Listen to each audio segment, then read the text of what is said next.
Banyak pengusaha-pengusaha yang mau membantu, dan Nas buat catatan, yang membantu ukuran yang menengah. Yang besar-besar nggak ada yang berani mendekati. Semua yang besar-besar itu tidak ada yang dekat. Yang mendekati yang tengah-tengah ini semua. Kenapa konglomerat tidak dekat Anies Baswedan? Klaim pengusaha takut dukung, Anies tuding Sri Mulyani dan anak buahnya berusaha jegal pencapresannya. Auto dibalas telak, mana buktinya Nis? Lagian kalau bersih, kenapa risih? Itu harusnya tanyanya ke mereka tuh, kenapa nggak dekat? Kan Anda yang menyatakan Anda, jadi saya follow up questionsnya ke Anda Mas Anies. Kenapa? Mereka takut karena? Karena kami mengalami pengusaha-pengusaha yang berinteraksi, bertemu, sesudah itu mereka akan mengalami pemeriksaan. Pemeriksaan pajak, pemeriksaan-pemeriksaan yang lain-lain. Halo, dengar suara JJ lagi di channel Redaksi Jurnal. Staf khusus Menteri Keuangan Bidang Komunikasi Strategis Justinus Prastowo memberikan sentilan kepada baca pres dari Nasdem, Anies Baswedan, yang menuding Ditjen Pajak yang merupakan bagian dari Kementerian Keuangan menjadi alat politik untuk menghambat ruang gerak politiknya. Sebab para pengusaha disebutkan Anies seolah-olah digarap pajaknya karena memberikan fasilitas politik terhadap kegiatan kampanye Anies selama ini. Hal ini disampaikan Anies dalam acara yang diselenggarakan Mata Najwa di Universitas Gadjah Mada UGM Jogja terkait pemeriksaan pajak yang dilakukan syarat muatan politik. Kata Justinus pada Rabu 20 September, Direktorat Jenderal Pajak DJP dalam melakukan pelayanan edukasi pengawasan dan pemeriksaan senantiasa didasarkan pada undang-undang, aturan, tata cara yang baku dan dilaksanakan secara profesional dan berintegritas. Justinus menekankan bahwa pemeriksaan pajak hanya dapat dilakukan jika wajib pajak memiliki kelebihan bayar pajak atau terdapat data ataupun informasi akurat yang menunjukkan tingkat resiko tinggi sehingga kepatuhan harus diuji. Kata Justinus, dengan demikian tidak mungkin pemeriksaan dapat dilakukan dengan motif subjektif tertentu termasuk politik. Kemudian, alumni Pasca Sarjana Ilmu Administrasi UI tersebut juga menekankan bahwa praktik terbaik Ditjen Pajak adalah meskipun para wajib pajak masuk ke dalam kategori pemeriksaan, maka tetap akan dilakukan himbauan agar melakukan pembetulan SPT dan membayar pajak terutang secara sukarela.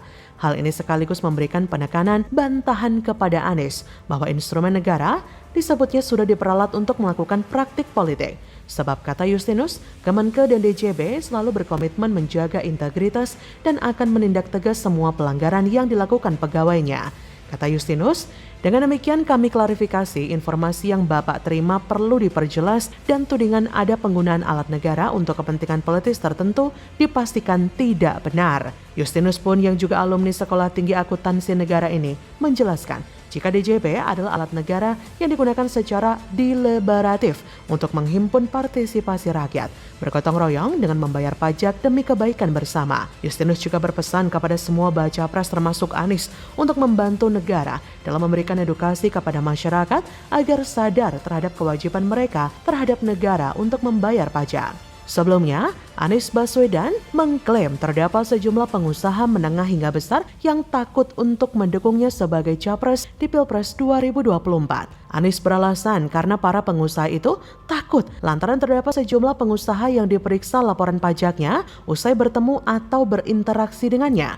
Kata Anies di UGM pada Selasa 19 September, takut karena kami mengalami pengusaha-pengusaha yang berinteraksi bertemu, setelah itu mereka mengalami pemeriksaan pajak dan pemeriksaan lain-lain. Anies mengatakan pemeriksaan pajak itu pernah terjadi kepada salah satu pengusaha yang sempat membantu aktivitas para relawan di sejumlah daerah. Usai membantu seluruh perusahaan milik sosok pengusaha itu pun langsung diperiksa. Meski pemeriksaan itu disebut sebagai pemeriksaan acak. Anies berkata, ada contoh di Jawa Barat membantu, di Jawa Tengah membantu, setelah selesai katanya random. Tapi kok 10 perusahaan miliknya semua diperiksa pajak? Itu yang katanya random, kata Anies. Wah, sungguh benar-benar tudingan yang halu ya. Kalau memang bersih, kenapa harus risih sih Pak Anies? Kalau memang diperiksa pajak dan itu sudah waktunya, toh saya rasa it's fine-fine aja tuh. Dan mana sih buktinya? Coba tunjukin nama perusahaannya. Bagaimana menurut Anda? Ketua yang ya sesuai dengan kebutuhan. Sudah ada nama-namanya Gus? Masih semua alternatif belum ada yang pasti. Salah satu ada Najwa Shihab, macam-macam. Caimin kena tampar Najwa Shihab, lancang sahkan jadi ketua tim pemenangan pasangan Anies, Mbak Nana tolak mentah-mentah. Hajar Mbak.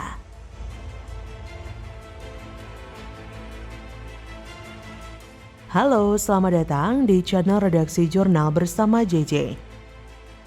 Tuan rumah mata Najwa Shihab membantah menjadi salah satu kandidat dari tim pemenangan nasional pasangan Anies Baswedan dan Muhaimin Iskandar atau Caimin.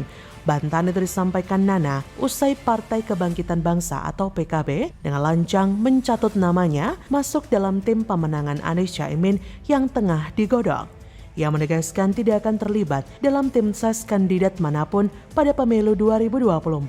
Mbak Nana menjelaskan belum pernah berkomunikasi mengenai hal ini dengan pihak manapun, termasuk bersama PKB. Ia menegaskan posisinya pada tahun politik ini masih akan berstatus sipil tanpa berafiliasi dengan parpol manapun.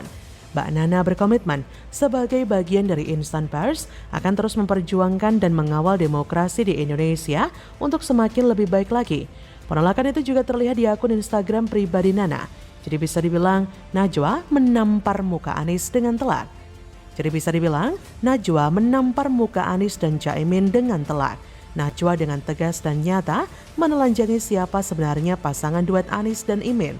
Dengan menolak dan membeberkan fakta bahwa ia tidak diajak berkomunikasi soal menjadi ketua tim ses, tapi kok muncul nama dirinya. Itu menandakan jika pasangan Anies akan menggunakan banyak cara untuk menarik suara dari kalangan selebritas atau orang yang sangat berpengaruh di negeri ini. Dan hal ini ternyata pernah dilakukan juga loh oleh Anies ketika di DKI Jakarta. Ketika itu Anies menyeret Panji Pragiwaksono sebagai tim sesnya. Mungkin Anies akan mengulangi hal yang sama, tapi dengan cara yang licik, tanpa melakukan komunikasi, tapi kok ngaku-ngaku didukung oleh Najwa Shihab. Mencatut nama dengan lancang hanya untuk menarik simpati masyarakat. Tapi Najwa Shihab tidak bego semacam pendukung Anies. Najwa tidak ingin kabar ini merembet kemana-mana, jadi langsung dibantah dengan telak. Sepertinya Anies dan Caimin terlalu pede. Setelah diundang ke acara Mata Najwa, Anies pikir Najwa menjatuhkan dukungannya kepadanya. Maka dari itu, ia dan Caimin langsung menetapkan Najwa menjadi tim sesnya. Nggak taunya malah ditolak mentah-mentah. Dikira Najwa bisa dikibuli kali ya? Memang wajar jika Najwa menolak menjadi tim sesnya Anies Caimin. Karena selama ini, 5 tahun terakhir ini, kita semua telah disuguhi pertunjukan-pertunjukan maha tolol yang dilakukan oleh pendukung Anies. Dan Anies pun juga terlihat sangat menikmati puji-pujian yang halusinasi dari para pendukungnya itu. Kalau saya mengatakan jangan sampai Anies nyapres, bukan saya sedang mendiskreditkan Anies loh. Tapi saya sedang mengkhawatirkan dampak yang ditimbulkan oleh sosok Anies jika dia bisa jadi presiden. Jangan-jangan kita bisa dibuat tolol semua. Percaya kalau di bawah pimpinan Anies, Indonesia bakal terbebas dari utang negara. Dan juga sederet janji-janji manis halunya. Contoh yang paling nyata tentang ketololan para pendukung Anies adalah mereka tidak mampu melihat jika sanya Anies itu adalah seorang WNI keturunan. Tentang silsilah keturunan mereka keras memperlihatkan kebodohannya tentang berpikir jika Anies dan Basuki Cahayapurnama berbeda tanpa mau menjelaskan apa perbedaannya. Padahal keduanya sama-sama WNI keturunan.